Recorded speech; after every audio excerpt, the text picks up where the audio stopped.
ও মেরে মুহতারাম ভাইও, আসরের ফরজ নামাজের পূর্বে 4 রাকাত অথবা 2 রাকাত যদি কোনো ব্যক্তি আদায় করে, তাহলে এই 2 রাকাত এবং 4 রাকাত নামাজ নফল হিসাবে বিবেচ্য হবে, সুন্নতে জায়েদা হিসাবে বিবেচ্য হবে।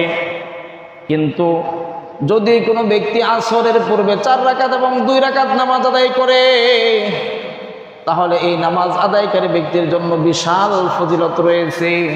বলে কেমন ফজিলত রয়েছে?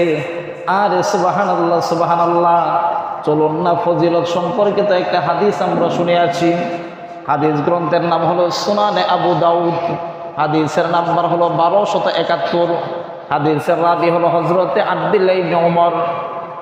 আন আব্দুল্লাহ ইবনে উমর রাদিয়াল্লাহু তাআলা আনহু قال قال رسول الله صلى الله عليه وسلم, হযরতে আব্দুল্লাহ ইবনে উমর রাদিয়াল্লাহু তাআলা আনহু এর সনদে বর্ণিত, সরকারে দু আলম সাইয়্যিদুল মুরসালিন খাতামুল আম্বিয়িন ফখরে রাসূল হাদিয়ে কুল ইমামুল মুরসালিন জনাবে মুহাম্মদুর রাসূলুল্লাহ, সকলে মুহাব্বতের সাথে জবান খুলে আরেকবার বলেন সাল্লাল্লাহু আলাইহি ওয়াসাল্লাম।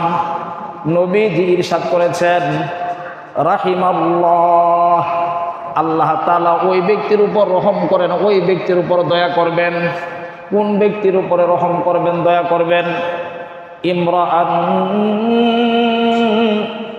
সাল্লা ক্বাবলাল আসরি আরবাআ, যেই ব্যক্তি আসরের ফরজ নামাজের পূর্বে 4 রাকাত নামাজ আদায় করবে, ওই ব্যক্তির উপর আল্লাহ সুবহানাহু ওয়া তাআলা রহমত নাজিল করবেন। সুবহানাল্লাহ।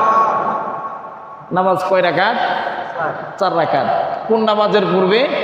আসরের পূর্বে। রহমত নাজিল করবেন কে? দোয়াটা করছেন কে? নবীজি।